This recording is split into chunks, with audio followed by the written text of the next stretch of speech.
I rescued it out of his old barn and got all the rust off of it. It's got all this pretty patina. We're going to be making a handle, and for the handle I'm going to be using this this is like a weed whacker.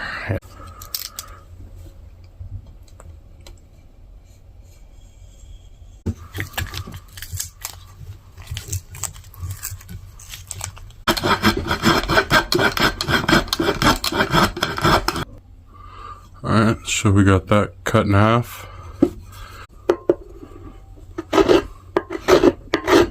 So I got the eye shaped on this.